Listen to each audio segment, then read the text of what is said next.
नमस्कार दोस्तों, स्वागत है आपके अपने YouTube चैनल पर। दोस्तों, गरुड़ पुराण से जानिए प्रेत योनि का अनोखा रहस्य। महापुराण गरुड़ पुराण में जीवन और मरण के विषय में विस्तार से बताया गया है।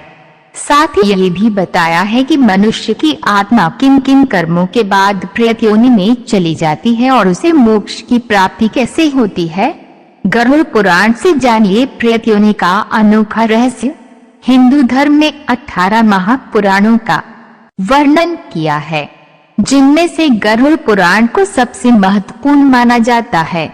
ऐसा इसलिए क्योंकि इस महापुराण में भगवान विष्णु ने अपने प्रिय वाहन गरुड़ को जीवन के कुछ मूल रहस्यों के विषय में बताया है। साथ ही ये भी बताया है कि व्यक्ति को किन कर्मों के बाद मोक्ष की प्राप्ति होती है। बता दें कि गरुड़ पुराण में जीवन और मरण व कर्म और उसके फलों के विषय में विस्तार से बताया गया है।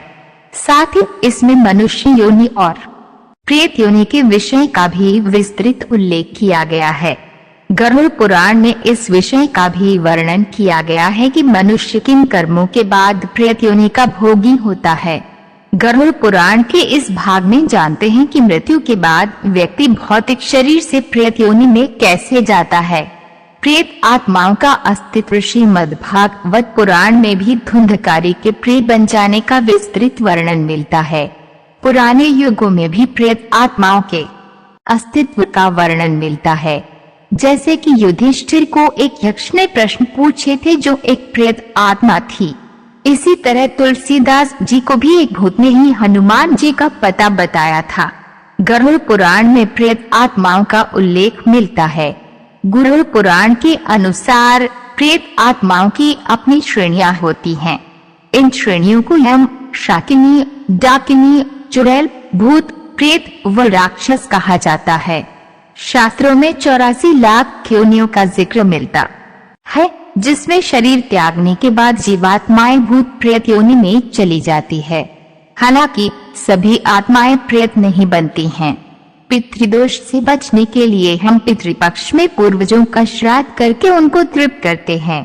गरुड़ पुराण में भूत प्रेतों के विषय कही गई है। यह बात गरुड़ पुराण में बताया गया है कि जब एक आत्मा शरीर त्यागने के बाद भी भूख, प्यास, क्रोध, द्वेष, वासना आदि भाव से भरा रहता है या किसी की मृत्यु, दुर्घटना, हत्या या आत्महत्या के कारण होती है, या जब आत्मा शरीर को प्राकृतिक कारण से नहीं त्यागती है, उस परिस्थिति में आत्मा प्रेत योनि में चली जाती है। गरुड़ पुराण में 84 लाख योनियों के विषय में बताया गया है, जिनमें पशु, पक्षी, वृक्ष, मनुष्य, कीड़े मकोड़े आदि भी शामिल हैं। इन योनियों में जन्म केवल कर्मों के आधार पर मिलता है।